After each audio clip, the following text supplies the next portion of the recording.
dinâmica e divertida, com aulas ao vivo pela internet, faz parte da cultura inglesa.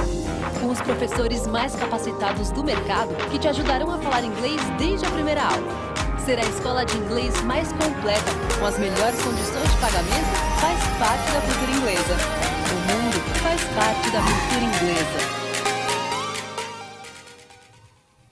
Welcome one and welcome all to the wonderful broadcast we have for you here tonight, Cultura Inglesa. Once again, I am Trevor Audio Goodrich, and joining me tonight, I hope I don't butcher his name, is none other than Bruno Cardoso. How are you tonight? I'm wonderful, man. Just excited for some really fun games ahead of us. Absolutely. This is the second time I've had the pleasure of coming on with Cultura Inglesa to cover these tournaments. And I gotta say, it is a blast, and I love these tournaments just because, it's so useful. Cultura Inglesa is setting up these tournaments, helping players in other countries learn English by practicing League of Legends. I gotta say, that is the coolest homework assignment I've ever heard of in my life. And I think it'll be a great time. Yeah, absolutely, man. I wish I had this type of homeworks at the time I was a student, but no, none of that. Exactly. But I think a lot of people really are curious about the game right now. We're going into preseason. Everything's changed in Season 11. The items has just affected the entire game down to its core, and we're seeing a whole new meta really emerge. So what I'm looking for tonight is what are these players going to bring out? We've seen a lot of strong picks, stuff like the Jhin just taking over kind of the entire globe. But the rest of the field is really wide open, and I'm seeing a lot of experimentation. And this is the kind of place to do this. When you've got just this wild breeding ground of competition, you've got different skill level players all over the team. It's where you can really start to get creative and start to get weird with it. And that's what I'm here for. I want to see some weird stuff come out today. Yeah, you said exactly what was on my mind now. I think some champions might be really overpowered, such as a Mumu. He got a slight nerf recently, but I still think there's a big chance that we might see tank junglers for this matchup. Oh, absolutely. I think tanks are... You could honestly just put a tank in every single lane, except maybe ADC, and I'd be okay with it. Just because of how strong they are. I've seen a little bit of tank Katarina, the dark tech, floating around recently, just rushing the Sunfire, and it seems like even mages nowadays can just build full defenses, and there's just so much damage packed into those items that it just doesn't even matter. But a little bit about the program. Bruno, can you kind of tell me, like, why is this tournament going on? I want to kind of peek behind the curtains of what these players are here for today, and what the reason is that we've got them on the Rift. I think one of the main things that Cultura Inglesa tries to do is offers students an opportunity to learn English while doing what they like. So this is just a brilliant idea that they had to motivate students to show them the uses that English will have in their life, right? So I think that was the idea behind it. And if I'm not mistaken, these players who are not native English speakers do have to communicate in English during these games and during the practices, correct? Yeah, that's correct. Today the teams playing, if I'm not mistaken, they are basic level learners, and still they're going to have to communicate in English. And that just goes to show that there is no barrier for what students are capable of. Yeah, and that adds a whole nother layer of strategy onto these games as well, because not only do you have to, one, be good at the game, two, be good enough to practice with your team and work together and have that cohesiveness, but three, you got to understand the language well enough to actually communicate and effectively share information. So there's a lot of challenges in front of these players here today. I'm excited to see how they're going to overcome them. Like I said earlier, we kind of have a wide range of skill levels going on. Like you said, these are the beginner English speakers. They are separated into first levels based on their English speaking level, and then looking at their skill in the actual game and their ELO. So although I know that there was an attempt to keep it as even as possible across the board, we still should see some interesting matchups this game around as we are getting ready for our first semifinal of the day. My eyes are on the top lane because we're going to have Warwick 1v9, who is a Diamond 4 top laner with over 1,000 wins in ranked. And I mean just wins. And with most people having somewhere around a 50% win rate, it means he's played a lot of games. But he's going up against another Diamond 4 top laner in Ops Ruby Suavaga. Right. And I'm just mesmerized by the sheer amount of motivation this guy have to get to 1K victories on Warwick. Jesus Christ, man. I didn't even play 1,000 games of League of Legends last season, and this guy has gotten over 1,000 wins in just the preseason. It's absolutely insane. Yeah, it shows how much he loves the champion of the game, right? Absolutely, and I mean, this is kind of like the time to do it too. The preseason and everything being shaken up. This is really the time where you can show what you're made of, and that practice is going to go a long way. Hopefully, let's see if he can live up to his name, Warwick 1v9. I don't know if he actually plays Warwick in the top lane or what role he actually plays, but I would love to see some 1v9 performances coming out today. Now, we see so many things happening in the preseason. I know you've already talked about how tanks should be really popular, but are there any champions specifically that you either want to see come out today or you think are going to be main staples of our competition? Today I was hoping to see Ashe bottom lane. There is a new build going around with Muramana and kind of a support item, actually. It's getting a lot of traction recently, and it's really, really OP. Yeah, it's definitely interesting to see. I remember Ash support coming out in like season 6 as an answer to the Zyra, and I mean it offers a lot of poke, offers a lot of utility, and just kind of everything a support wants, right? And with the support item changes and having a little bit more gold generation, I'm not surprised to see now different rules starting to flex into that spot. It's unfortunately she's not a champion that can build Sunfire. So automatically that puts her on like the A tier for me. There's the S tier of anybody that could build Sunfire, and then there's the A tier of everybody else. But I would love to see something different like that come out today. I think that would be very exciting.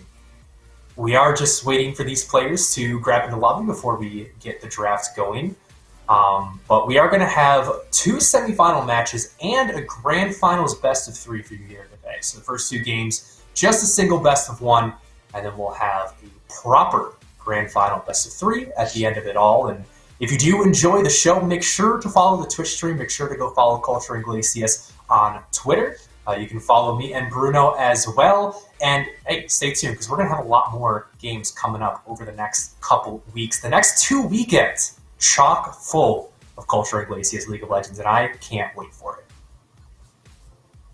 Same for me. A lot of excitement, and I just can't wait to get into the games. Yeah, it did seem like we ran into an unfortunate error. The lobby crashed, so we're just waiting on all that to get sorted out before we jump on in. There is one champion, though, that I want to talk about, and it is everybody's favorite champion right now, and he has birthed so many memes online. I feel like just scrolling through my Twitter feed, I cannot escape this man's face, and that is Jhin. In the bottom lane, full lethality, starting off with that Edge of Night. He has just torn apart the game. I've seen him bot, I've seen him mid, I've seen him top. I even saw him played in the jungle once. It didn't work out very well, but he still did a decent amount of damage. The Jhin is just so ridiculously strong right now, and I would be shocked if we actually saw him played, because I'm pretty sure he should be banned away every game. Oh yeah, I think people will do their due diligence and actually ban this champion if they are hoping to win the game. Otherwise, you're gonna be in a lot of trouble because there aren't that many counters to Jhin in the meta right now. Maybe if you play Samira, you could bully him out of lane. I don't know. Yeah, and I mean it's strange too because for the longest time we've always looked at Jhin as this really great carry, but if the enemy team has just a single tank, that he almost becomes useless. And now we come into preseason, and it just tanks everywhere. And your first thought is going to be, well, see you in Season 12, Jhin. Like, you're not going to get played at all. But he is just the premier damage carry, no matter kind of what role you're in. And, I mean, I think it just comes down to, honestly, the Edge of Night, to me, is the perfect item for him, giving him not only some lethality, which he loves to build. It gives him some lifesteal on its proc, but it also is a pretty good tank shredding ability because you proc 2 abilities on somebody, 8% max health, and you get a massive move speed boost, which allows him to kite a lot easier. Jhin, previously, you kind of had to buy attack speed before you turned into that race car zooming around the map, dodging and weaving between everybody. But he's able to get it just from his first item now and not have to buy attack speed that he doesn't really benefit from. Yep. And now it appears that we are in Champ Select. Yeah, if I am not mistaken, we'll have to see. This is blind pick. This actually surprises me. So no bans coming in from either side. We are just going to see an instant lock in. This makes the draft really interesting because not only could these players go towards a lot of those high-profile picks like Jhin, we've seen a lot of Darius in Brazil kind of taking over the top lane. The Katarina in the mid lane has been one of the strongest mids. They could pick these up, but also we could see the possibility of mirror matchups with the blind pick because you don't have the enemy team can't pick away your champion. Yeah, and mirror matchups is something that I've been missing for the longest time. I can still have flashes in my memory of Faker with Yes. the famous Zed play. It was one of the greatest moments in league history. Absolutely. Up against Ryu. Every player knows it, and it's the play that made Faker Faker. It doesn't come without that mirror matchup. So exciting for sure. But we do get a look at these compositions. It's going to be the Mordekaiser in the top lane, Kane jungle, Echo mid, the Jinx plus the Lulu in the bot lane. For the blue side, and over on the right side, we've got the Nasus top. Not a pick we see too often. Zac in the jungle. Looks like a Nico mid with a Tristana Zillion bot lane duo. How do you feel about these compositions so far? Which team edges out on top for you? I'm very interested in Nasus top. I don't know if he's going to have the easiest of times against the Mordekaiser, trying to farm it all. Maybe he will suffer in the early game, but if he manages to get to the late game, then it changes the whole story, right? It absolutely does. Nasus has always been one of those champions that you pick him and you might as well just, go and paint a big old red and white target on your back because everybody is going to be gunning for you, trying to deny you those stacks. You just want to be left alone on your top lane island. I think it's an interesting pick because it's going to draw a lot of pressure to the top lane, right? And I think that actually works pretty well for this composition because in the other lanes, there is a lot of gank assist for both mid and bot. Whenever you have Zac, you have to be so careful playing in a lane because he can jump in on you with that elastic slingshot from ridiculous lengths, and it's hard to ward all those different spots that he can jump from.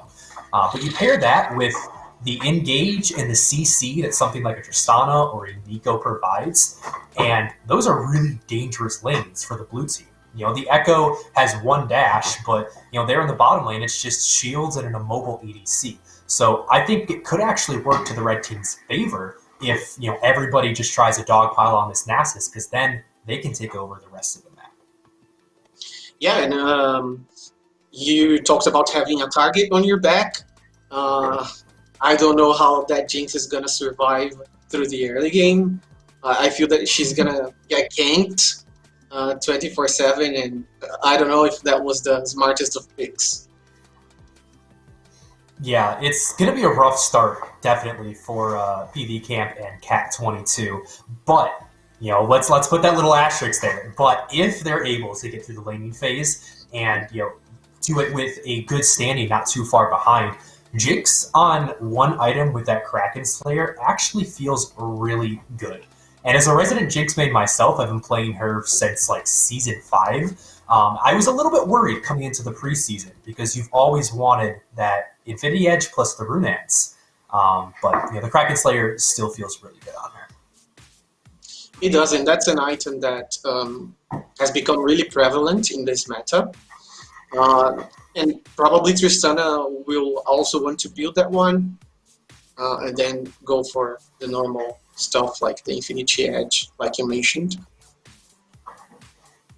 Yeah, I still do. So I'm flip-flopping back and forth currently between that Runaan's Hurricane and something more attack damage focused like the IE. Honestly, Infinity Edge is feeling a little bit weak for me, and the synergy with the Rockets has pushed me towards that Runaan's Hurricane, which still does give her that powerful 2-item spike. And when you look at the rest of the team, you've got the Mordekaiser, the Echo, the Kane. It's a really good kind of early to mid game skirmish. At least once they hit level 6s, that comp really starts to come online. Whereas their opponents are going to be waiting until those items come in. Tristana wants to get those late levels, the level 16 to 18 for the extra range. Zac wants a long time to get beefy. Nasus wants to stack up those Q stacks. And so, although I'm leaning more towards the red team in the draft phase, I will say they have a clock on them. If they, the blue team has a clock on them. If they do not push the tempo of this game and really put a lot of pressure on the red team, the scaling just got run over. Yeah, and that's something that they're going to have to constantly be aware of. Try to avoid those Zac creative ganks. And you know how hard that can be. Oh yeah, definitely. I mean, especially in the bottom lane, when a Zac can gank you from his Gromp, basically, or at least that brush right next to the Gromp. I mean, what are you supposed to do as a Jinx and a Lulu? You feel like you can just never walk up past the middle of the lane. And those mind games, like, even if the Zac doesn't gank you, right, you still think that he could. You know, Yeah. all he has to do is gank you one time to prove that, hey, I can reach you if I want to. And then for the rest of the game, that's sitting in the back of your head. And it makes you a lot more wary. And who knows, sometimes that can turn into a real advantage. Yeah, definitely. So let's see how good will the warding from the Lulu and the Jinx in the bottom lane will be, right? They have to protect themselves. Yeah. And speaking of warding, there is one item that I still have yet to see, but might come out this game actually, since we've got a bit of a scaling theme going on, and that's the new Sightstone. Can only purchase it at level 13 onwards, and you have to upgrade it a couple of times. Similar to Victor's items, you can spend more gold to upgrade it further. The only stat that it gives you is health, but once you get it fully upgraded, you actually get to place extra wards on the map. Traditionally, you get 3 regular wards and 1 control ward out at a single time. With a fully upgraded Sightstone, you can actually put out 4 regular wards and 2 control wards. And that could go, that could be very crucial when you're playing up against somebody like a Zac, because in the late game, just as strong as the early game, one elastic slingshot could turn the entire game on its head. If you can find a key target like the Jinx or like the Echo, you can really change a lot. Oh, absolutely.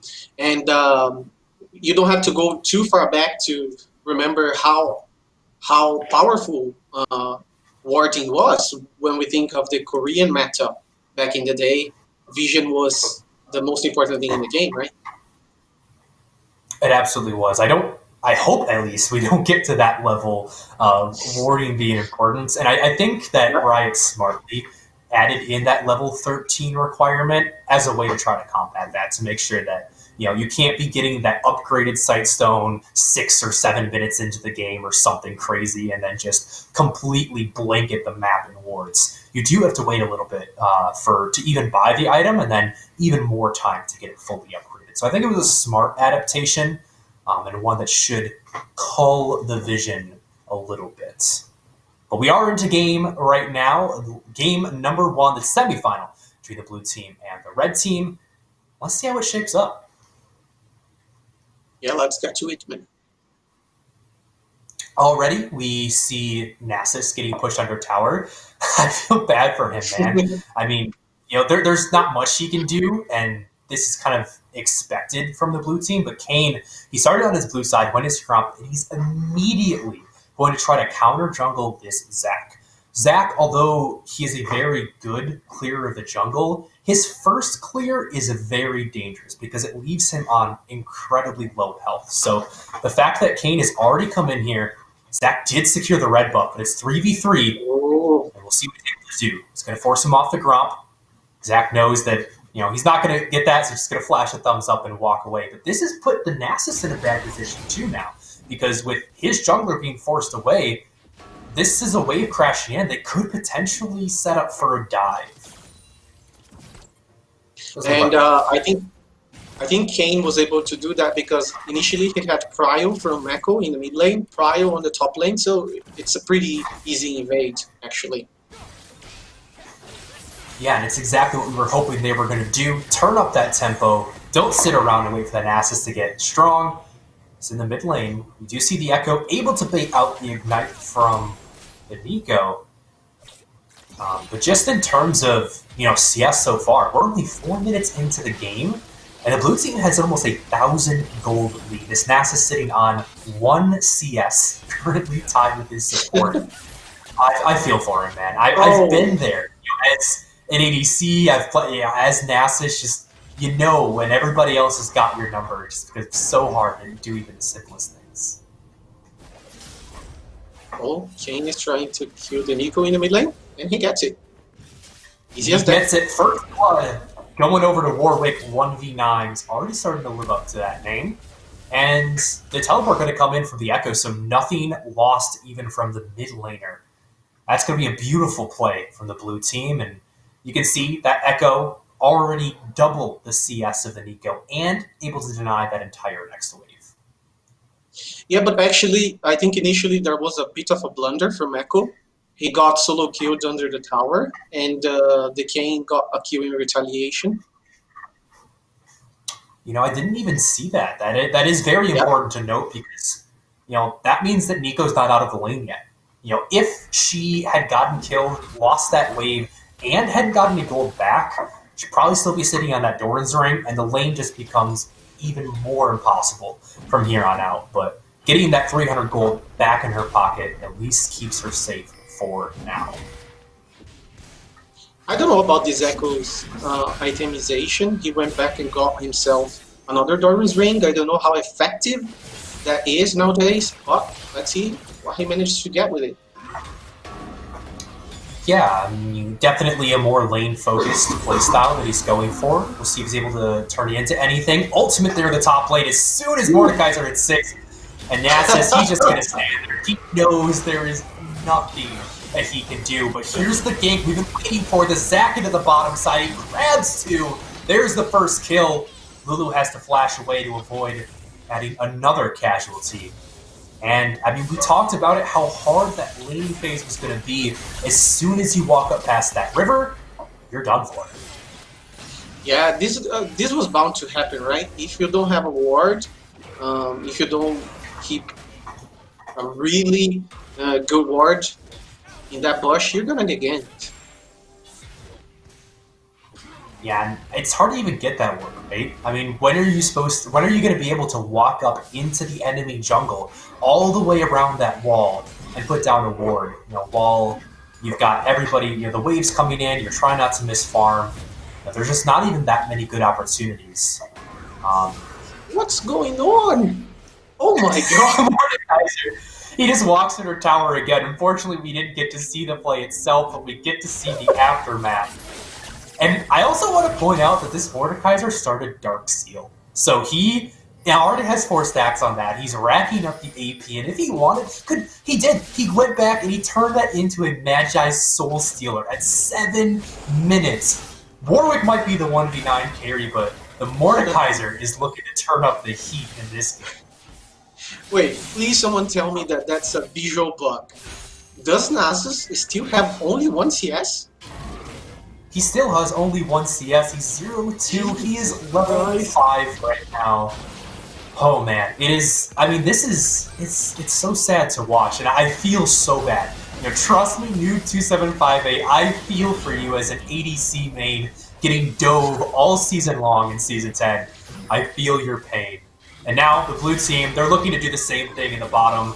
Zac is going to go down into his passive. Let's see who picks up the kill. Lulu gives one back. Can he get any more?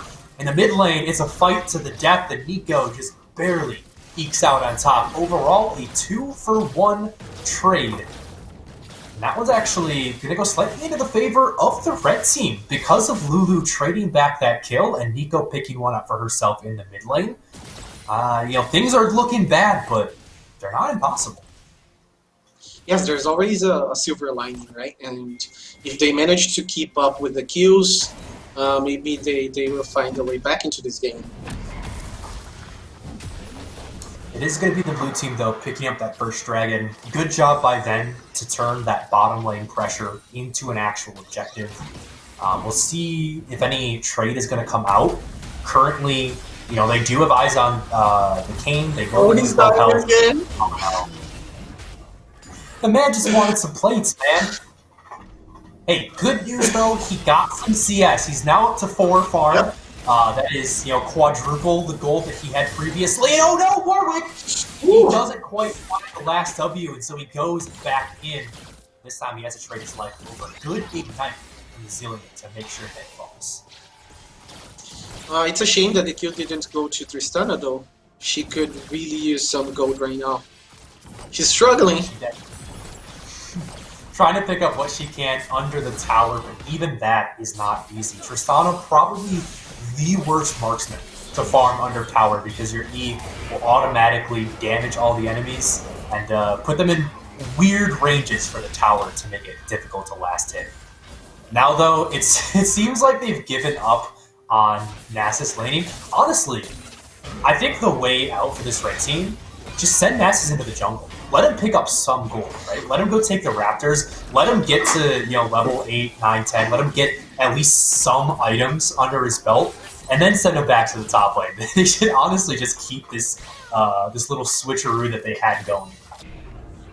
Yeah, and if the red team doesn't do something soon, they will end up playing the game 5v4 because Nasus will have no impact at all. I think they're almost at that point already, right? Because Nasus has to get those stacks, and only 4 CS. I don't even know if any of those have been picked up with the Q, because you have to last hit them with the Q to get the stack. And so he could be sitting on 0 stacks right now for all we know. He's just trying to pick up anything he can, but Mordekaiser's making life so difficult. Looks like he might fall here again. He'll be safe for now. But, if Nasus isn't even able to start getting those stacks for another 5 or 10 minutes, by the time he's relevant in the game, it's going to be over. Mordekaiser has already taken down the tower. Man, this is brutal. The first tower gone, another kill in the mid lane, and now the blue team is 6,000 gold up. Now, I know that the preseason is very snowbally, but this is honestly impressive coming out from the blue team. I talked about how the top and the jungle were going to be the places to watch, and by God, they have definitely delivered today. 4-1-1 for the Kayn already, 3-0-1 for the Mordekaiser. And even the Jinx, the bottom lane, is doing very well for herself. We didn't expect her to have a good time here in the bot lane. But she's 2-1-1 with a 60 CS lead. And he dies again. You can kill him under the tier 1 tower all you want, but if you kill him under the tier 2 while he's trying to farm, that is just straight up rude. At that point, just hit the tower. Let him get a couple of CS, man. Give him some mercy. The pressure is relentless. He's not gonna get to 25 CS by the end of the game. I would not be surprised if that was the case, honestly. We can't say that for too many games. Jinx is just going to be able to run away. She has a Lulu in her back pocket. In the mid lane, though, we now see Warwick. He's already upgraded to the Red King. We are only 12 minutes in. He's on a killing spree as he takes down Tomura Denaria once again. Now 2-3-0. Has been having one of the better performances on the red team, but is still suffering, down about 30 CS.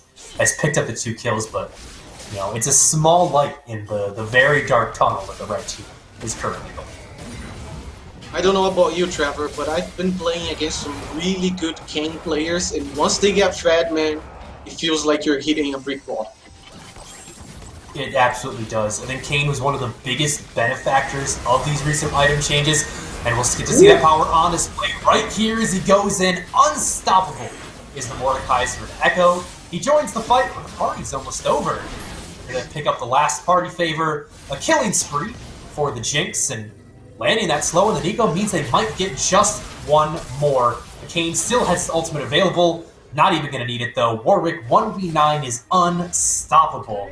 7-1-1. In this game, it's all but over. It does, the blue team are in a firm position to close this one out. I would be absolutely flabbergasted if this turned into anything but a blue victory.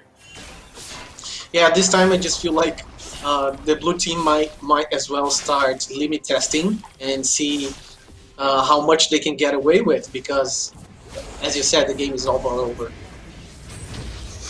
It's like, I know I can get a 1v3 kill, but can I do it in their Nexus? That's the real question.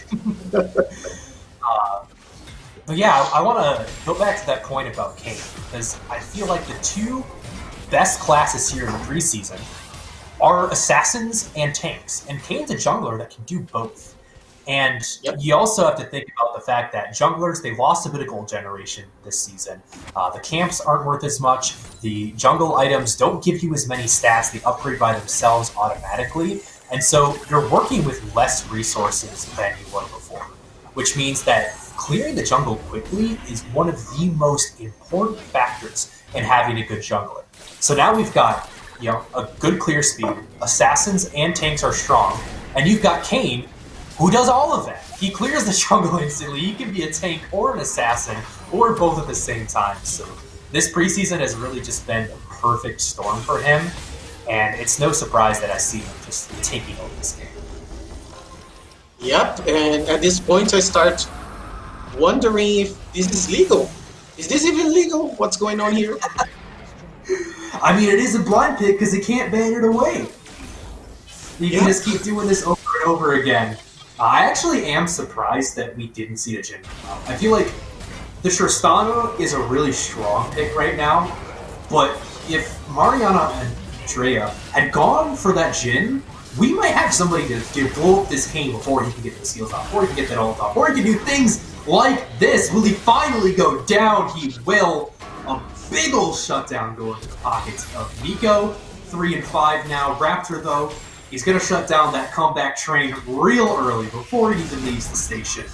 Can he pick up a number? He's under half health, but, I mean, the Nasus, he doesn't even have an item under his belt. It's all too easy for the blue team. Is 16 minutes in, they take down their first inhibitor, and they're knocked in on the Nexus door. Okay, I think the under 25 CS prediction I made is pretty real at this point.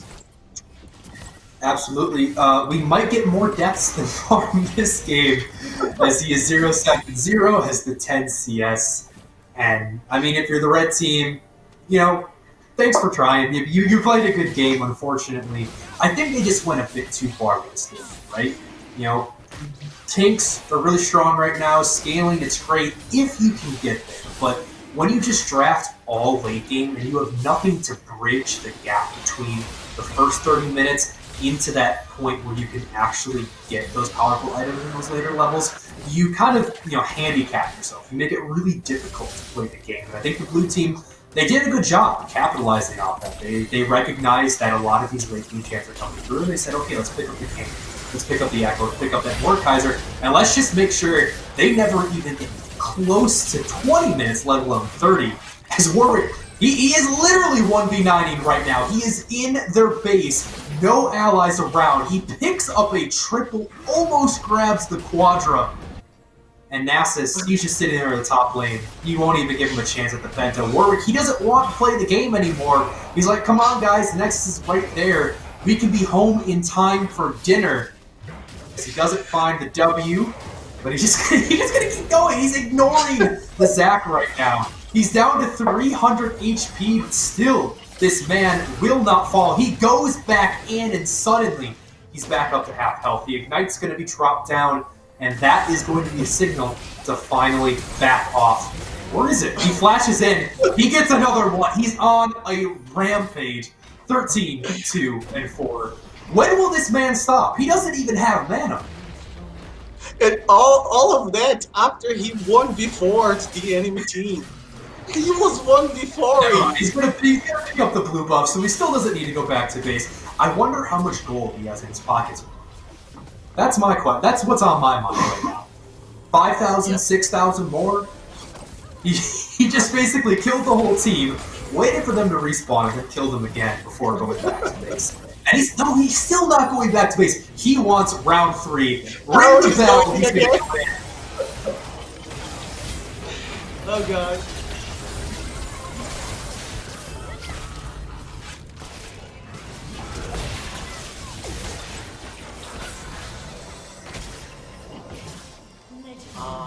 And it seems like Kayn is gonna continue doing that until somebody kills him, which happens eventually, I guess.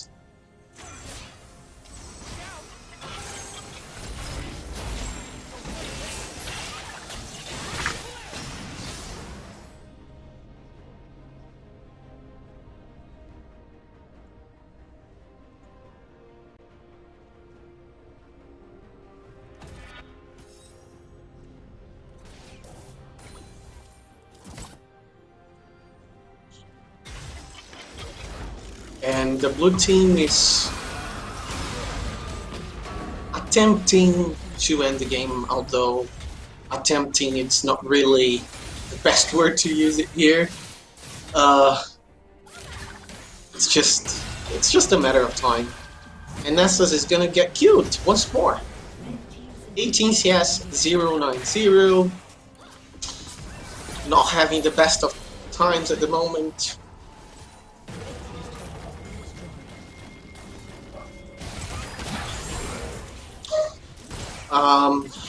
Jinx got disconnected some time ago apparently, but I think she would just be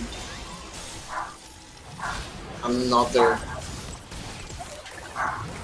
Oh, Christina jumps in, but gives up immediately.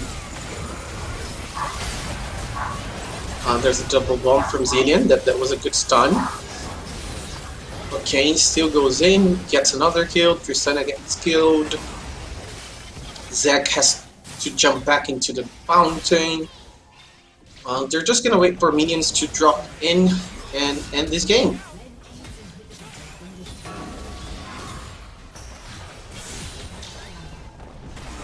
(31-8) is the scoreline. The red team is trying their best to defend the base. Nasus.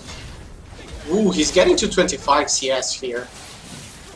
Is he going to? No, he's dead. 23.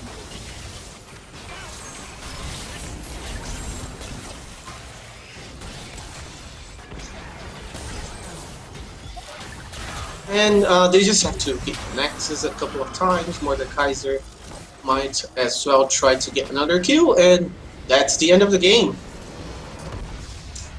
Pretty easy, I would say.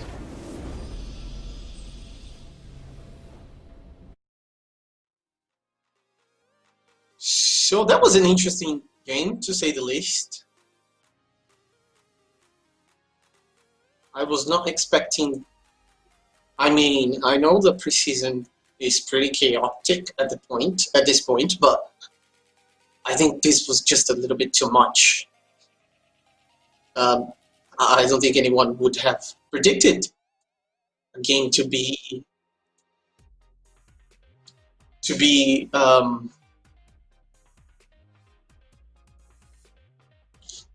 done that easily.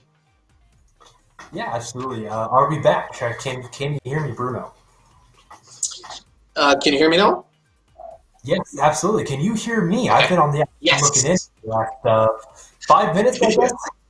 Yeah, I didn't even realize at first. I was, watching the game, going along, having a grand old time, and I looked down and realized, wait, I'm talking to myself in an empty room. But yeah, an absolute slaughter there. You were correct, Bruno. Nasus did not make it to 25 CS. He was close, 23.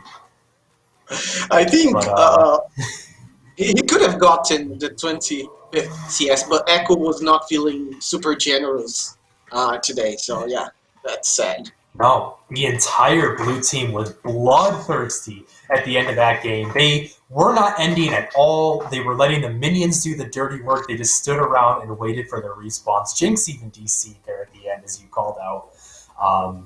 But yeah, absolute domination of a game won there from the blue team. They will be moving on to the grand finals to face off in a best of 3 up against the opponent that will be decided with our next semi-final match. So we're going to head into a short break as that game gets geared up and ready to go. Don't go anywhere. We're going to have more action coming to you real soon.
O inglês une todas as culturas e transforma um mundo em um só. E faz parte da cultura inglesa trazer este mundo até você. Aprender inglês de verdade, de forma dinâmica e divertida, com aulas ao vivo pela internet, faz parte da cultura inglesa.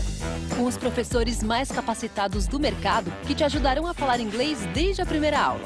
Ser a escola de inglês mais completa, com as melhores condições de pagamento, faz parte da cultura inglesa. O mundo faz parte da cultura inglesa. Welcome back, everybody, to game number 2, second semifinals for the Cultura Inglesa tournament. Once again, I am Trevor Audio Goodrich, and joining me is none other than Bruno. It's been my very welcome partner along for this journey, and what an adventure we saw in game number 1, a 20-minute slugfest. I think it was a 30,000 goal lead at the end of it all, one of the largest I've ever seen in my life, and Warwick 1v9 really living up to his name. Yeah, and I'm just going to say Kane is busted. Ben, that champion, Yes. that champion is broken. Definitely broken. I think blue cane, red cane, either one, you're going to have a great time. You can go for the dust blade, you can go for the ridiculous one-shots where every time you touch a champion, they just die. Or you can go the red cane. You saw it right there, sitting in the middle of 5 members, not having a care in the world, just a leisurely stroll through the enemy base, healing up at will. I think it's a great champion, and in the blind pick scenario, obviously we get to see a lot of crazy picks coming through like that. I'm much more interested to see what's going to happen when we get to those best of threes, those draft picks, when we can start taking away some of those stronger champs. Yeah, but I think the blind pick thing only happened because one of the players didn't have enough champions in his account, so they were forced into this scenario. So I think for this match, we're going to have a normal picks and bends per se. Yeah, hopefully, for sure. Always unfortunate when, your team's like, hey, can you pick BG? And you're like, sorry, don't own him. And hey, maybe that's why, maybe the ADC didn't have Jin. Maybe that's why we didn't see him this game. I'm completely speculating here. I don't know who didn't own all the champions. I don't know what champions they were. But just throwing out spitballs there. But honestly, if you're an ADC, how can you not own Jin? He's the only ADC in the game right now. Yeah, but if you think about it, Tristana is a pretty cheap champion. I'm not sure on the number, but I think she would cost around 1,300 or 1,500 blue essence. She is 1,350 blue essence or 585 RP. Yeah.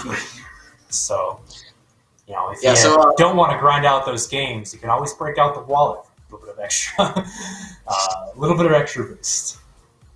Yep. But for this next game, either we're going to see some Jim for sure, or he's going to get banned. Oh, yeah, I absolutely agree. I would be shocked. I mean, I said I was shocked coming into the day. It's just like, we're not going to see any Jin because he's going to be banned away every game. Well, we didn't see any Jin. It's not because he wasn't banned. It's just because he wasn't picked up, which is almost even more surprising. Quick update, though. Unfortunately, it seems like one of our teams had to forfeit their match. So we're still deciding on which game we're actually going to bring you. Looks like it could potentially be the finals, but we'll get you confirmation as soon as we have it. However, I do see Warwick 1v9 back up on deck, and that excites me. Yep, and for the finals, we're going to have a best of 3, and this is something I'm really looking forward to. I always love to see teams adapt in a BO3, and that's what I'm most looking forward to. And that's exactly what you're going to get, Bruno. This is going to be the grand finals match. We're going to see the blue team from last game will this time be on the red side, so Warwick 1v9, RX Raptor, Biscacchi Cat 22, and their support. I don't see him in the lobby quite yet. But it's going to be going up against an all-new roster this time on the blue side. Cardinal Pavetta, Main Fox Black, Howkiss, Psy Dare P, and Summoner 5. Yeah, Is that and actually the blue Summoner team, 5? it seems like it. And There's actually, no I way. think Are those bots? are they? Whoa, this would be definitely interesting. Because I don't believe you can. I'm highly doubting that the Summoner 5 is a name that is available right now in League of Legends, and I definitely don't think there's two players with that same name in this game. Um,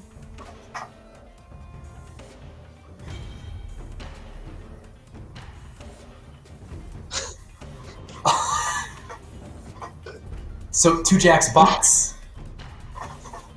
Okay, this is going to be so much fun. I love this. So, for any of you, one of the players, I'm not sure which one, wasn't able to make it to this game. And as a sign of goodwill, of good faith, the other team said, okay, we'll remove one of our players, and we're just going to have two Jax bots fight it out in the top lane. Oh my goodness, I love this. This is going to be the greatest game of League of Legends I have ever had the pleasure of casting. But looking at the composition now, we've got our mirror matchup. Unfortunately, or fortunately, however you want to look at it, it's two computers playing the mirror matchup. I don't even know what to expect. Do they build the same items? Do they go the same path? How does it work? Yeah. I just want to see how the teams will play around that, because are they going to leave the two Jaxes in an island in the top lane and never touch it? I think that would be the best option, right? Yeah, I mean, it's really interesting, right? Because that would probably be the most fair thing to do if you're just looking for competitive integrity, is just say, okay, let the two bots just have their way up in the top lane, nobody go up there. But you could just go up there, and that Jax bot is essentially just a giant walking minion or 300 gold. So if I'm the jungler, I'm saying, all right, sorry mid, sorry bot, you're on your own. I'm going to go get my payday in the top lane and just kill Jax on repeat until I'm like 30-0, and my name's Warwick 1v9, and I'm just on Kane with a million items. Because he is back on this champion, and we saw what he did against a real top lane player. Imagine going up against the bot. Yeah, I'm really surprised to see that the other team decided not to ban the Kane. I think that would be the wiser choice, but maybe they think they have a solution for it. Yeah, it was blind pick again, so we didn't have any bans, unfortunately. Yeah. So that one got to go through completely free. But both teams did agree, verbally made an agreement to not kill the bots. So I'm assuming that if the Jax were to leave the lane and come join a team fight, that's free game. But as far as the laning phase goes, as long as those two computers are just whacking away at each other in the top lane, just play it like a normal game of League of Legends and just ignore them. Yeah, because that's how you do the top lane anyway. That's true. Yeah, people have a tendency to ignore the lane, so just play your normal game. I'm just so curious as to which Jax is going to actually win this lane and how this matchup is going to work. It's been so long since I've even seen a bot play League of Legends, and I've never watched a bot mirror matchup in my career. But hey, it's first time for everything, and it's right here on the Cultura Inglesa's desk. Where else would you rather have it? Let's look at the rest of the compositions, though. We've been so tied up about this Jax. On the red side, we did see Warwick 1v9. He picked up that Kane. Obviously going to be a very strong champion. This is actually an incredibly similar draft to what their game one was. Just the fact that, obviously, the Jax top lane, and this time we're going to be seeing the Lucian instead of the Jinx down bot. I actually like this a lot better. The Jinx was a bit dangerous, didn't have a lot of mobility. We saw it fall down to the Jax a couple of times. The Lucian should be much more mobile, be much more forgiving, and actually give them an avenue to take over the laning phase instead of just sitting back and scaling forever. Yeah, and the Lucian 2 item power spike is pretty damn scary. Once he gets to that tank killer mythic item and maybe an Essence Reaver or something of sorts, he's extremely powerful and ready to go. Yeah, extra synergy with that Kraken Slayer, the double tap passive, able to stack that up incredibly quickly, has honestly been one of my favorite marksmen. And I think has been, kind of, other than Jin, obviously, because Jin's just broken, has, in my mind, been the biggest benefactor in the bot lane of the new changes. For a long time, we saw Lucian kind of pushed out of the meta. Riot just made his mana cost so insane that there was no way for you to really play him. But he got a little bit of that back. He got some nice buffs this season, and then the Kraken Slayer just works so well with him. And then when you bring back Navori Quickblades, the old Spear of Shojin, it's a Lucian's wet dream. Yeah, it definitely is. But now touching again on the jungle matchup. This time around, we have an Elise against the Kayn. I think the Elise might have sort of regained in terms of ganking. Her ganking prowess from level 2 is absurd. So I'm going to keep an eye out for that. Yeah, and some good gank assists as well in all of the lanes. You've got the Vigard Cage is so good at trapping in that Echo. Really good counter matchup actually there for the blue team. And then in the bot lane as well, if you land a single binding, the Caitlyn enough is going to be enough to turn that into a winning trade, but you throw in the Elise on top of it. And there is tons of pick potential for this blue side. Once again, I think we're going to be looking at a bit of a mid lane focused game this time around. Warwick doesn't want to wait though. I think he's still playing last game, and he's like, all right, it's level 1. Just let me 1v4 already. I'm ready. Yeah, Echo got binded there, but nothing much comes from it. Yeah, no sums burnt on either side. However, a ward was placed down over the red pit, so they are at least going to know for sure where Haukus is starting. And actually, they just got the information since he walked back out into that pit that the Elise did not go back to base. There was plenty of time to get that reset, get that health back, but Elise is going to be starting off this early clear a little bit low on HP. Hopefully, Kate and Morgana give her a nice, healthy leash to get her going. Yeah, and I fully expect the Kayn to do the same as he did last game and just go for some early invades and try to get an early advantage for himself. Definitely. Although you can't invade an Elise as easily as you can the Jax, Kayn is still pretty strong into most champions in the jungle, so I'll be excited to see how he's able to create an advantage for himself this time around. Look at this, though. Red Team Jax already 2 CS up. The game's over. Ooh. Better Jax player. I love this. I love this so much. Oh, he starts with the Counter-Strike, too. That's such a next-level strat. All right, who's been letting the computers watch streams again? All right, 10 CS already for the Kayn. Ooh, flash away from main Fox Black. That one's actually a bit surprising. He wasn't in too much danger there, but might have just overestimated how much damage that Echo could do. Jax wants to go for the CS, but Jax isn't going to let him. Instead, Jax is going to force the Jax out flank. I'm going to have so much fun. So fun. Yeah, I was just going to say that. How am I going to do this in the team fights? We've got to have a system. All right, so blue Jax is going to be Jax number 1. Red Jax is going to be Jax number 2.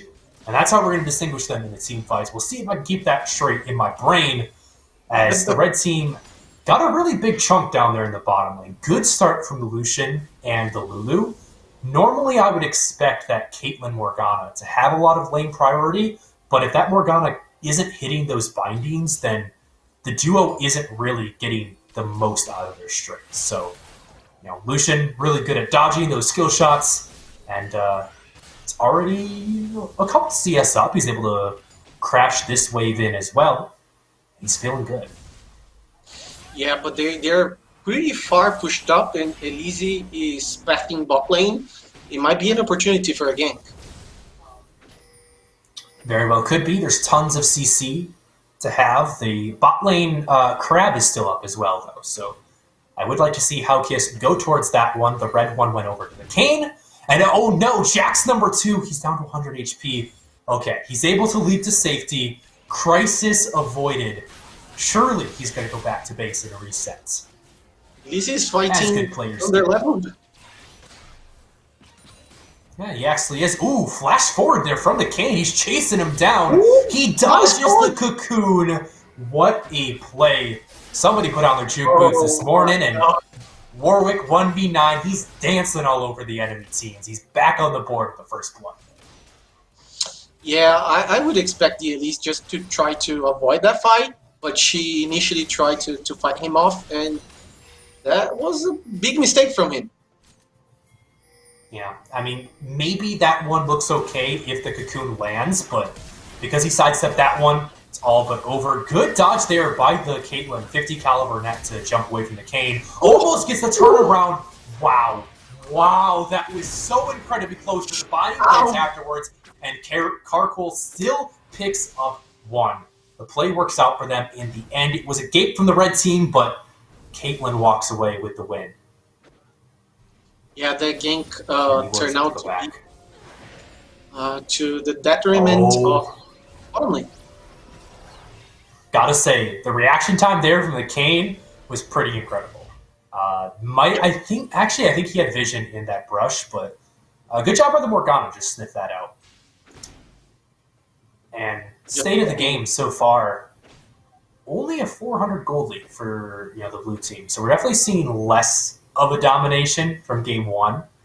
But a lot of that gold, remember, was coming from the Mordekaiser. Bullying that Nasus in the top lane was getting so much gold in his pocket. Now you've replaced that player with a robot, and they've lost a lot of that gold generation.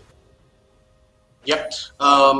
And you mentioned earlier that Caitlyn was not having the lane prio you expected her to, but now with a BF sword, that might as well change. And a gank from Elise. Definitely will. See, Haukius walks up, but he has to just walk away. There's enough damage there to dissuade him, and now Kane has joined to reinforce the fight. He dashes straight into the binding. Will they get the damage off in time? No, Carcole gets 1, but it's traded back. Cat 22 picking up the kill onto the jungler. The heal is going to be popped. And the binding's going to land right as he goes in. The shield keeps him safe. I think Morgana might have baited her ADC into death. A 2-for-1 trade, this time going the way of the Lucian to even that lane back up. Echo tries to go in, has to ult back out.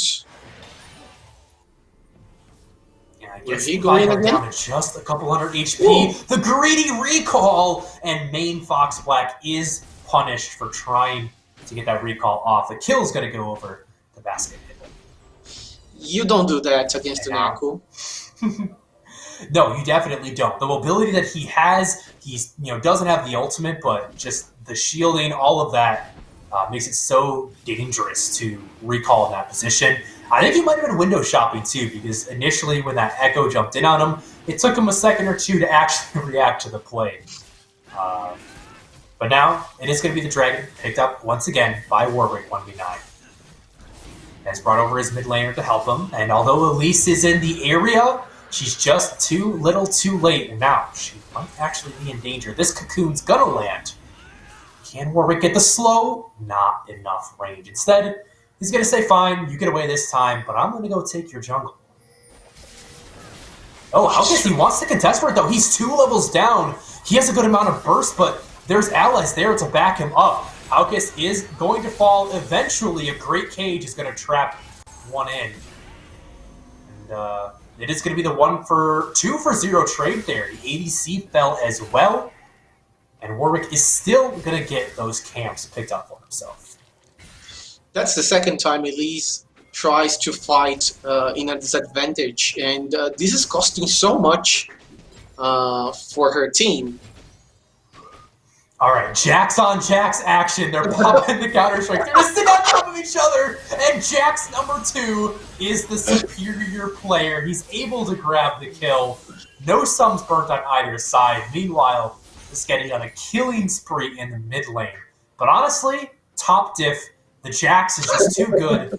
I think the game is just over at this point. They've got the better bot. Yeah, they do. And the Veigar is getting stunned by Echo with his flash up. That's gotta hurt, man. Yeah, not able to pull those cooldowns off in time. The culling gonna come out in the bot lane, and oh my word, that piercing light leaves Caracol on sub 50 HP.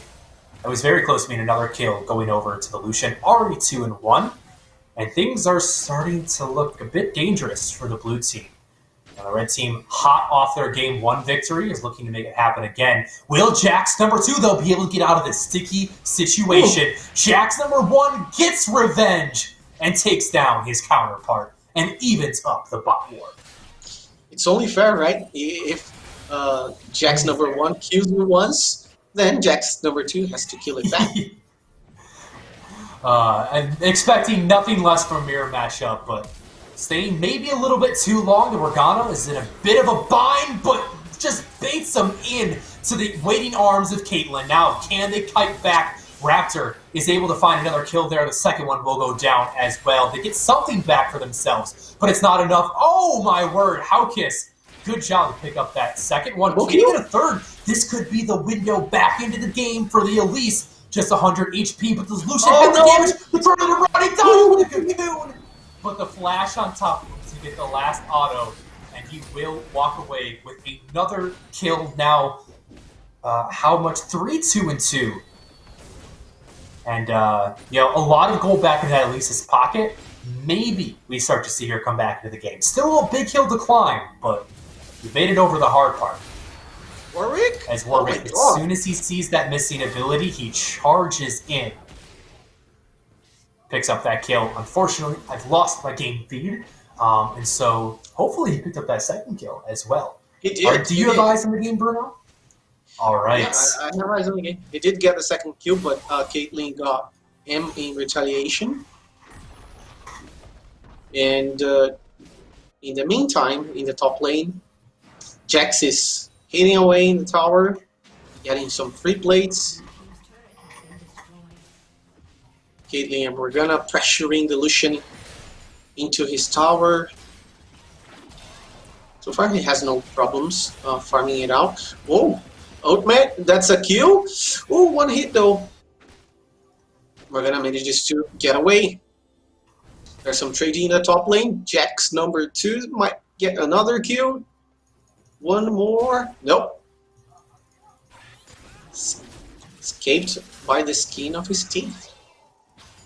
Alright, Bruno, it seems like I'm experiencing some technical difficulties. I don't have any game feed, so I'm going to be living vicariously through you this match. You're going to be my eyes and my ears telling me what's going on in the game, but don't worry, we'll still... Oh, we're back! We're back. The producers worked some magic behind the scenes, and they have given me sight once again. Yep. So no worries. Great. Oh man, and I come back, the first thing I see... Of course, it's Warwick 1v9, bullying the enemy jungler, as he does. This man, he's just mean.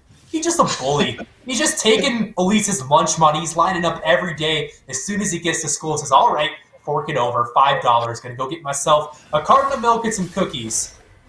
And now he's taking that tax out of the rest of the team, too. This man, though, he does have some nice juice. I gotta give him that. Dodging the cocoons, the dark bindings, it just feels like he's got that autopilot on, just weaving in left and right. Has certainly been playing this one incredibly well. Yeah, is Kane a broken champion? Yes, he is. But props when props is due, right? The man plays it to a T. Exactly. And there's always the two sides to that coin, right? It's maybe the champion is overpowered, but even a broken champion in the hands of a bad player isn't going to look broken. So good on Warwick 1v9 to make Kane look broken. As Caitlyn is able to pick up another kill in the bot lane. That one's going to feel nice for her. She has been struggling the last couple of minutes, taking her fair share of the bullying. But some extra gold back in her pockets. Now we see the Storm Razor completed, 5-3-1. I mean, strong enough that this could be the potential carry for the team. You know, we see a big deficit for the blue team, but maybe Caitlyn can get some things done. What do you think? She might do something here, but I'm just scared that a black shield will not be enough to protect her from this Kayn, from a diving Echo, and so on. I think they've got him so close. He's looking for the 1v3. Echo joins in to turn it around, but really good cage there by the Veigar to grab the stun onto the Kayn. That is what they need. Although they trade 2 for 1, it's a massive shutdown going over into their pockets. I'm just wondering here, how is this Veigar so far behind? He's 0-4-2 with 40 CS at 15 minutes of gameplay. I mean, I'll tell you why. It's a Warwick 1v9. No, I mean, he has obviously made some blunders in the laning phase. We saw that greedy recall where he was window shopping and he got killed under turret. There's been a couple of situations like that where he's just been a bit disrespectful, and you know he's been punished correctly. I mean, I always like to not only say that he made some mistakes, but also his opponents are playing it well.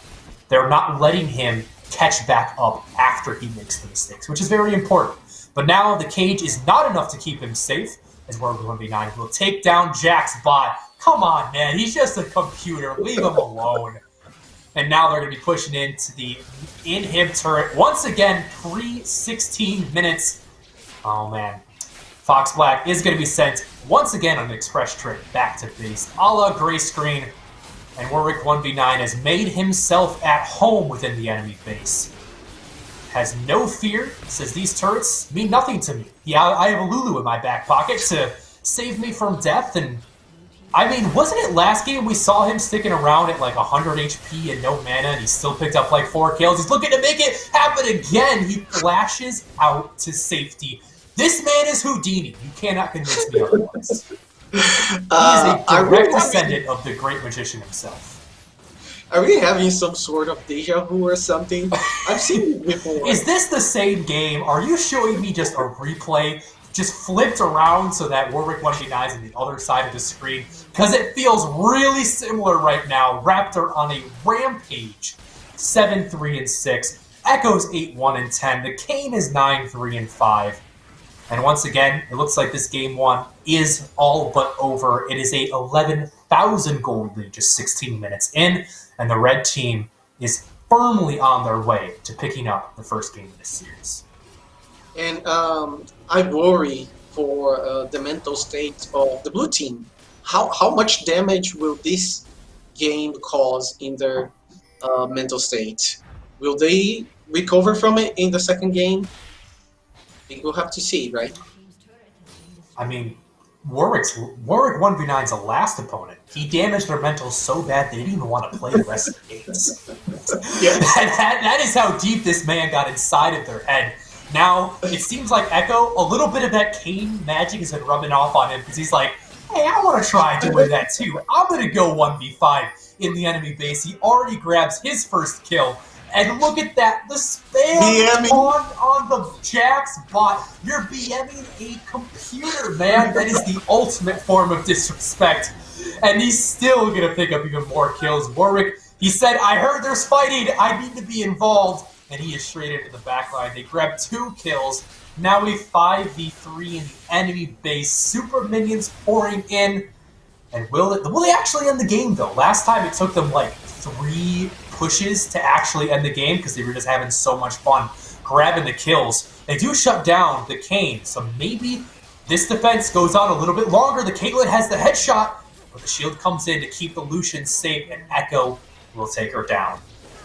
Now, just a 2-man defense. Elise and Morgana, tons of CC, but not a lot of damage, and it's just not enough. Elise is going to find the ADC. The marksman has fallen, but now the Jack spot is here, the savior of the blue team, and he helps the shutdown go over. Cat 22 is trying to just end the game on his lonesome, but the blue team will live to fight another 5 minutes, and they will get to clear out their base one last time before staring down the barrel of a very angry red team. Hey Trevor, let me ask you a question. Have you ever Go for heard it. of the newest version of League of Legends? The What's that? speed run version, The because speed that's what run. yeah, that's what we're witnessing. I can, I can see it now. It's going to be the new craze across Twitch. League of Legends speed run any percentage.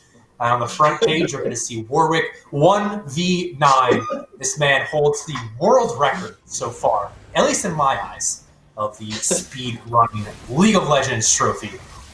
And now, I mean, would it really be a Warwick 1v9 play if it wasn't 1v3 in the enemy base? Honestly, I'm not even sure. I don't think I've seen him do anything else. Those Okay, super but minions. now I really have to see if he has to pick Warwick for the next game, right? I would hope so. I mean, Yeah. this man. I mean, he's promised us the Warwick. Just by having it in his name, he Yeah. has signed a verbal contract that he must play Warwick at least one time. Those are the rules. What another crazy game, though. I mean, I almost expected it after game number one. I mean, we knew how strong this team could be, how well they work together. Can't say I saw the Jax bot mirror lane coming out of anywhere. That wasn't even on my radar. But still, all in all, it didn't impact the game too much. I feel like we kind of saw what we saw in game number one in the semifinals, just Warwick taking over everything. Yeah, I think the blunders from Elise were crucial in facilitating the game for the Kane. You should never fight a Kane when you're 1 or 2 levels behind. Just give it a camp and try to farm elsewhere. Yeah, and I think maybe there might have been an opportunity when we saw that first scuffle and the Elise missed that cocoon. Maybe if she hits that, you can get a kill. But once that play goes bad, then absolutely. You got to call it quits then. Say, okay, you won the early game. I'm just going to go just farm wherever you're not for the next 20 minutes. But it doesn't work out for them this time around. They get a couple of good plays, a couple good shutdowns, but in the end, they do drop game number one. There's still 2 more left to play, though, potentially. So we are going to take a short break as we get the next game geared up and ready to go for you guys. So don't go anywhere. Trust me, you don't want to miss this speed run of League of Legends Summoner's Rift.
Inglês une todas as culturas e transforma um mundo em um só. E faz parte da cultura inglesa trazer este mundo até você. Aprender inglês de verdade, de forma dinâmica e divertida, com aulas ao vivo pela internet, faz parte da cultura inglesa.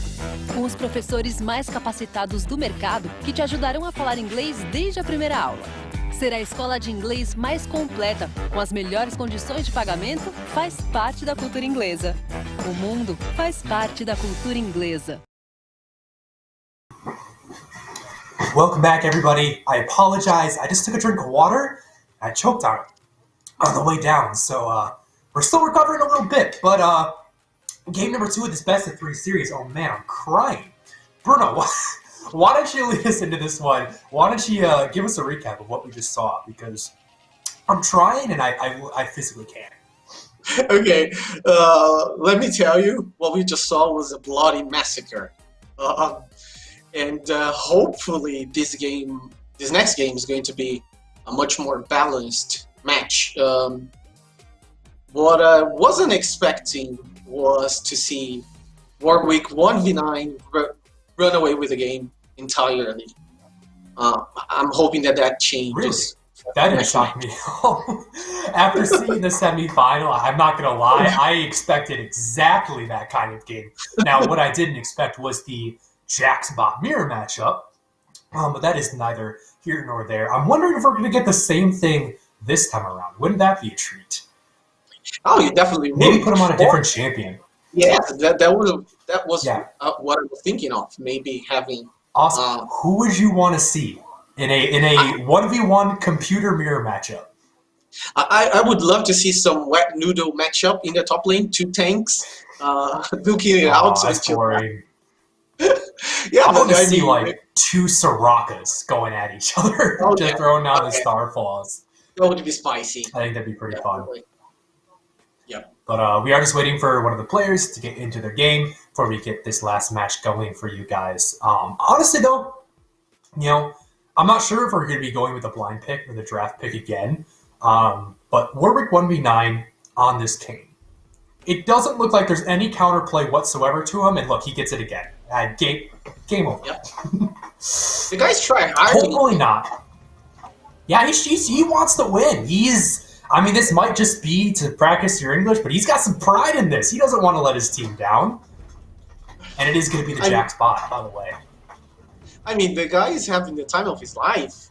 But how about giving us some more entertainment, Play something more give us fun. Warwick. Where's the Warwick? Yeah. They have to lose this game now so they can play Warwick in game 3. I've seen the script. I read it before the show. He loses this game and he pulls out the Warwick game 3. I'm telling you right now. Yeah, that would be, I think, perfect. Chef's kiss there on the top of that one. But now we got a brief look at the lineups there. It's going to be going up against the Vi in the jungle. And this is a champion that at least has some escape tools. And actually one that works really well into Vayne. Into the Kane. They both rhyme. Yeah. So, but she has some mobility. She's got the CC, and she's got the armor denting blows, which lets you punch through, especially some of the Red Kane's resources, I think is going to be the biggest one. Also, incredibly quick clears. One of the few junglers that can actually match the clear speed of the Kane. So I'm excited to see how that jungle turns out, because I don't think Warwick 1v9 is going to get as free of an invade as he did up against the Zac and Elise. Yeah, and I also feel that the Vi synergizes pretty well with Yone in the mid lane. And that should make for a very, very good 2v2 in the mid lane. Yeah, Yone, incredibly powerful right now. It's been another one of those champions that has kind of taken over the mid lane. I did some research before the game, and it's actually a lot more popular in North America, surprisingly. In Brazil specifically, when you're looking at least Masters and above, some of the top champions we see right now are a lot of roaming champions, a lot of burst champions. There's some things like the Fizz, the Zoe, the Cassidy. Kayle is thrown in there, but she's just another one of those super busted champions that is played everywhere, like Jhin. But we see a lot of just kind of the mobility and just wanting to get around the map. Yone, however, he is a very lane dominant champion. It's kind of, I can't remember which ability it is. I believe it's his E. I'm not a Yone player, so don't criticize me on that. But the ability to just go forward, get a trade, and then just get that extra little tick of damage at the end makes the laning phase so nice to play out. Yeah, it is extremely obnoxious. You're trading with Yone. You're gonna walk back and just have a normal trade, and then he has that extra range to slap you on the face and just walk back. It's ridiculous, honestly. Yeah, and then you get the W shield in there as well, and it makes it really, like you said, obnoxious to deal with. But obnoxious has kind of been the name of the game here for this team. They've been so annoying for their opponents to deal with. And going into this game, now that we've seen the teams lay down for me a possible win condition for their opponents, because I'm struggling to see a world in which Warwick 1v9 doesn't 1v9. Yeah, I'm just hoping for the Vi to get extremely active and start ganking from level 2 onwards, so that she can give at least something for her laners to work with. And that's my only hope, actually. Match the aggression with more aggression. That's always a play that I like to keep in my playbook. The bloodier, the better, I say, in League of Legends, especially in the preseason when everything is going crazy. So we are just going to be waiting to get into this game here. But, I mean, let's think about how Warwick has been able to take over these games, right? It's been a very aggressive level 1. We've seen from both of the games here. Thieves immediately gone with his team and usually invaded the red buff. So I think if you're, their opponents, if you're the Vi here, you have to ward level 1. You have to line up in a line of scrimmage, and you just have to be able to stand there and see if they're coming in. If they do, back off. Let them get the ward in.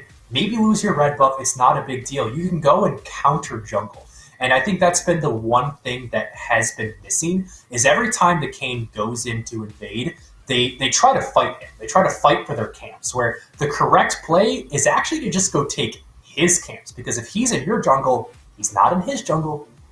So yeah. That's the one thing that I would like to see coming to this game, to try to stop the freight train that is Warwick 1v9. Yeah, I think the Vi just has to play smart at this point.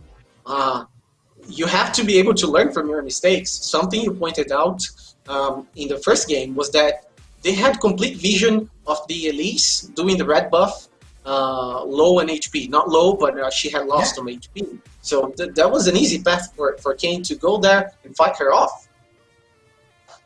Yeah, and I mean, it's little things like that you don't necessarily think have an impact, just that one ward over the wall. But the fact that the Elise didn't go for the recall, decided to stick around half HP and still started up that buff, and Kayn was able to spot that was kind of the whole reason that he got that snowball going. So one decision at that level 1 could have completely changed the outcome of the game. And honestly, that's what I love so much about League of Legends, the fact that there's so many things that you don't think matter, but really do. Yeah, decision making, I think it's vital for actually having a good chance of winning, and that's what we need to hope for Vi, to have better decision making, try to get active in the early game, avoid Kayn, and see if she can help her team. Yeah, and there's a couple of opportunities for her to do that here. So let's talk about some of those. Where should this Vi actually make an impact on the map? Oh, mid lane, 100%. She gets. Oh, she has to get this Yone ahead. Well, we do see the level 1 invade, as is custom for Warwick 1v9 and his team, and it looks like we got a little bit of what we wanted. The Vi, she tried to go for a bit of a counter there at first. It was like, let me see if maybe I can get my buff. But once she realized that buff was not going over to her, she said, okay, I'm just going to head to my red side and start clearing that. Now, interestingly enough, the Kayn stuck around. He's not just going to take the blue buff. He's actually going for a full blue side steal, it looks like. Or at least the Grump. Oh, but this could He's turn going into for a an big 8 bot, level. actually. 8 level Yeah, 2? they should be expecting this. They know he was in that jungle. Fortunately, they don't go down, but the Vayne takes a big chunk of damage. And that's already going to start the lane off pretty poorly for them. Yep. I'm interested to see which build will the Ashe go for. Considering that she has Lethal Temple, I believe, for her runes, it suggests that she's going to go with a very standard build. Yeah, I wouldn't be shocked to see something like the Kraken Slayer come out from her. Synergizes so well with that Ranger's focus there, getting that massively increased attack speed. But for now, I mean, all she really has to do with this health advantage, as long as she has the mana, is continue doing what she's doing and just poking out this Vayne. And I actually love this play. As you can see here, there is a red cannon alive, but there is not a blue cannon there. Which means that as long as the Ashe doesn't auto-attack the wave very often, it is guaranteed going to push back into her. Whoa, hey, this is illegal, Haukus. That's not fair. You can't pick on the bot. I think they found. I think they have a strategy to deal with Warwick 1v9 now, and it's the farm bot in top lane. That's me. Yeah. They've cracked the code. Just gank top.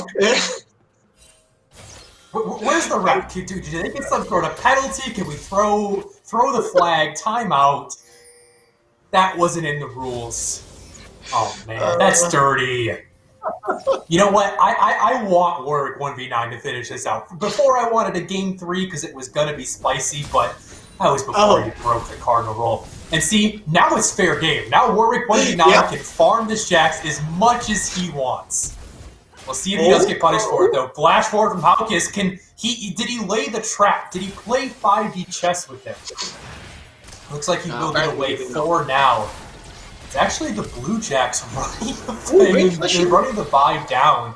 But the Vayne, she wants a little bit of reprieve from this pressure. She tries to go in for the kill, but she falls instead. And Haukus has paid the price for his sins. He is taken down by the Jax. Well, Jax didn't get the kill credit, but the Jax top actually chased the Vi all the way from lane through the jungle to the Raptors. He said, "You want to kill me? I'm going to make sure you go down too." That is the best thing I've ever seen. A bot taking revenge. Karma, man. Karma is a B word, as they say. She absolutely is. But now we actually see... Okay, so yeah, I was a little bit thrown off because normally Warwick 1v9 is on the red side, and I saw the blue side ahead this time, but it is going to be his team with a 3,000 gold advantage here, just 5 minutes in. And with the kill of that being onto Warwick himself, and the fact that he has almost doubled the farm from the Vi, this is shaping up to be another quick one.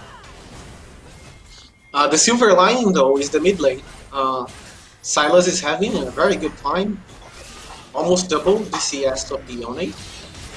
And might get a kill here. We do have yeah, he is going to roam down. Great condemn into the wall, but it's just not enough. Warwick gets over the wall, but the Vayne is able to shut him down. 350 gold into his pocket. The binding's going to come through, but Ashe has shown up to turn the tables. Now Yone doesn't get much done there as he snaps back to the lane. But a good, okay turnaround there from the red squad. They do get some gold into their late game hyper carry, which is always important. Yep, it was a great play from Silas. He might get collapsed here. Haukus still level 4, but he's got the massive health advantage. Not sure what he's able to do. Is, of course, the camera is going to focus on the most important matchup, and that is the Blue Jacks versus the Red Jacks, both level 5. Thwack, thwack, thwack, thwack, thwack, thwacking away there in the top lane. I love the sound effect of Jack's. Yeah, it's the best sound in the game, definitely. Just a little bonk as he walks through. Honestly, I would petition for Riot to just replace that sound effect with an actual bonk. That would be awesome. Unfortunately, they haven't been returning my emails on the matter, so it doesn't look like it's going to happen. Yeah, Riot's Dragon will go over to the blue squad, though.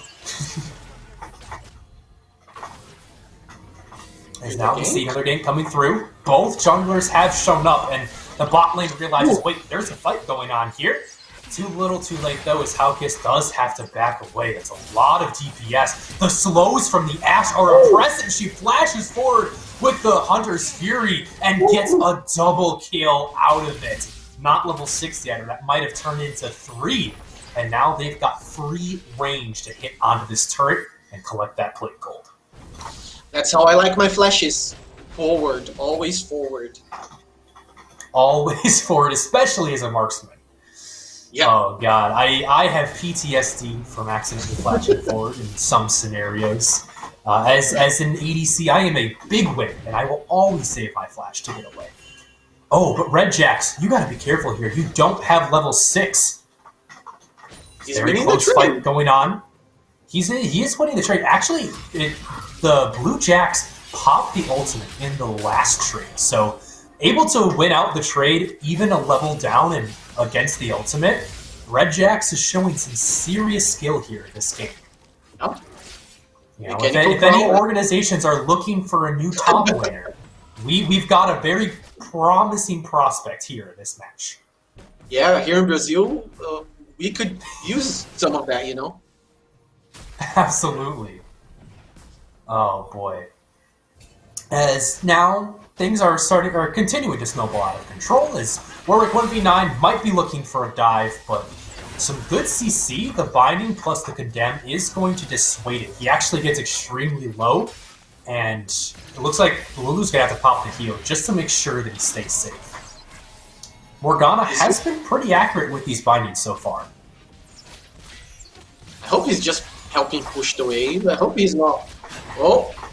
Oh no, he wants the kills. Warwick 1v9 does not know anything except for getting kills. And he gets away with it too. There is just no way this man can keep doing this kind of stuff and surviving.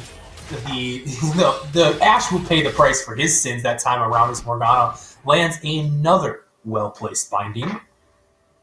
But 10-3 now in kill score. Go ahead. Would you mind to explain how is it possible for a Kayn under 30% HP to dive a Morgana in Vayne? You know, before today, I would have told you it wasn't possible. But Warwick 1v9 has completely shifted the way that I think about League of Legends. Yeah. Oh, he's man. built different. Yeah, he's definitely built different. That is for sure. The logical answer to that is, though, he did keep his ultimate and used it very effectively in that fight. He decided to take the aggro first on the dive, took a couple of tower shots, and then used the ultimate to reset the aggro. So he didn't take that final shot. Even got a shield from Lulu as he popped out, so the final auto attack didn't actually take him down. So although it looked like he kind of just dove in and mashed all his buttons, he kind of did, but there was a little... I definitely saw a little bit of strategy behind it. Yeah, when you and now he's... put it that way. And now he's transferring that strategy to the mid lane as he finds a kill onto Haukus once again, who is currently sitting at 1-4 and 43 CS. A little bit better than past junglers have fared against Warwick, but not by much. However, it should be said, Bruno, that although this is a 5,000 gold lead for the blue team, this is actually one of their slower early games that we have seen today. Usually they're much further ahead than this. Yeah, and here's another dive. Yeah, there's no way they can get out of this one. They might even be able to chase down Morgana here. Let's see if she can land that binding again.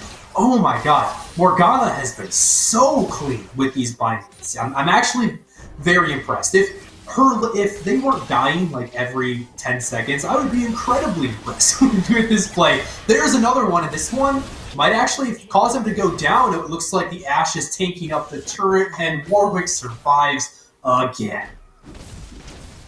This man might be immortal. There's a chance. Yeah. Or he's happy, but I don't want to make that accusation, so I'm just going to go with immortal. Yeah. touching on something you said about the accuracy of my oops. Yeah, another kill. Wow. I just don't get there's the idea behind the picking vein here. Doesn't make much sense to me. Yeah, I think the drafts have left a lot to be desired from both squads. Actually, if you're really looking at top tier drafting and what are strong picks right now, and how can we make sure we draft strong compositions? Obviously, you're not looking at the 10 champions that we see here outside of this draft, but you also have to remember that the primary focus of this tournament is, of course, to help these students speak English, and I'm glad they're having fun with it. Honestly. Sometimes playing too competitively and too seriously can take a lot of fun out of it. And, sure, if this was a top-tier tournament with money on the line, I would be really harping on these players right now for not playing whatsoever. But for the purposes of this tournament, I am glad that they are sticking to their comfort picks and that they are having fun with it, because that is definitely the most important thing. Oh, yeah, absolutely. And it makes it so much more fun to cast. Oh, of course, of course. The Vayne! Yeah. Oh, wait, I almost forgot for a moment that was a bot, and I was very impressed, and then I realized, wait, the Jax doesn't fight back.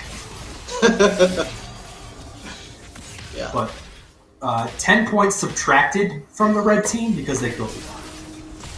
That's how it works. You get negative points for doing that. Yeah. And Hawks was the first one who did it, right? He was the first one to kill the Jax, so. And look at him now, 1, 6, and 2. That's what you get. You get the one kill onto the Jax, and that's it. You're cut off for the rest of the game. Yes. And this time, there wasn't much invading involved, except the first one, right? Mm-hmm. Yeah, I'm trying to think back on it now, and I think the Vi more or less just kind of gave up the jungle. As we see another dive here, I see really low health bars, but at this point, I've been conditioned to just expect that they're always going to live on Warwick 1v9s here. It doesn't matter how low health they get, somehow they always survive. I'm not surprised anymore. He's going in for another play. Good condemn to the wall. Vayne's actually been pretty on point with those, but she still goes down eventually. It's a 2-for-2 trade, but big shutdowns going over to the red squad. And into the Vayne's pocket nonetheless. She's going to get a lot of gold, but is it going to be enough to make any difference here in this match at a 10,000 gold deficit? It might be too late at this point. She still... It will still take a while for her to hit any significant power spike, and at that time, I feel that the red team will have already in the game. Oh yeah, I mean, we see Warwick 1v9 is already at that Duskblade. The only finished item on the enemy team is the Storm Razor from the Vayne, which honestly, it's an okay first item. It feels nice to get that slow and on that empowered auto attack, but it's nothing crazy like the Duskblade that is going to massively increase your fighting ability.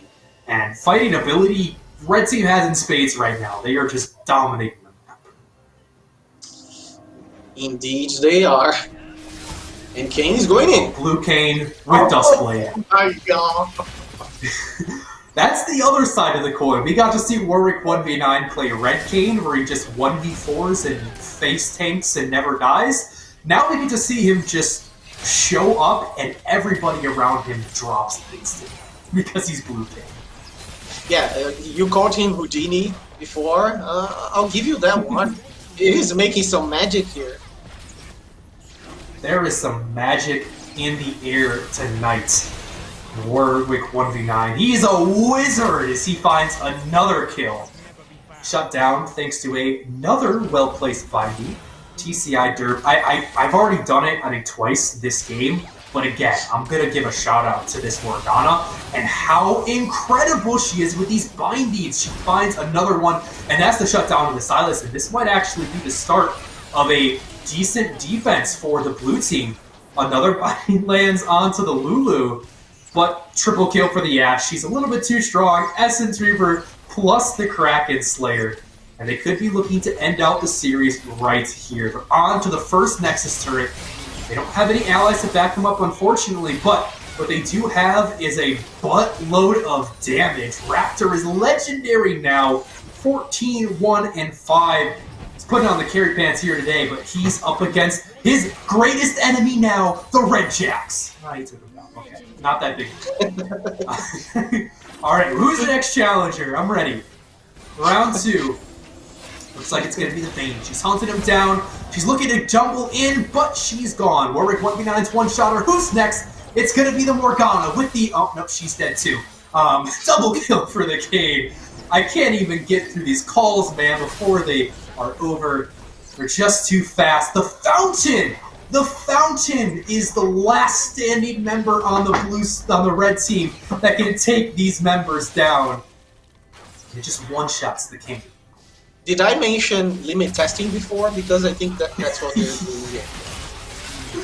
Well, I don't think they found their limit yet. They've been testing for the last hour or two, but they haven't quite gotten there. As they are just going to be letting the minions once again do the dirty work, as Ashe just sits in one location and right-clicks everything to death. Another triple kill for the Ashe, 18, 19, 1, and 8. And we saw the Quadra, but no Penta to be had. Warwick 1v9 and Co, as I have dubbed their team's name here and now, is going to clean out this series 2-0, and they will be your champions of the basic English-speaking level tournaments here today. Yeah, and they totally deserve it. They crushed every single one of these games, speed running through the whole thing, and nothing but praise to them. Yeah, we might have seen a world record speed run set here right now today. I doubt it'll ever be broken in the history of League of Legends. Have you ever casted a series faster than this one? No, I definitely have not. I've never casted. I mean, like today, we've gone through this is our third game, and I believe we started at like 4:30. It's just past 6 o'clock for me now. So 2 hours for 3 games? That is nuts. A couple of years ago, we had League of Legends games that were lasting an hour. Now we can finish 3 of them in like 45 minutes. It's just nuts. And that's not to factor in all the breaks and the drafts and all of that we've had too. So in actual game time, I'd wager we'd had less than an hour. So definitely impressive from Warwick 1v9 and the rest of his team. Big shout out to the Jackspot, who was a real powerhouse carry today.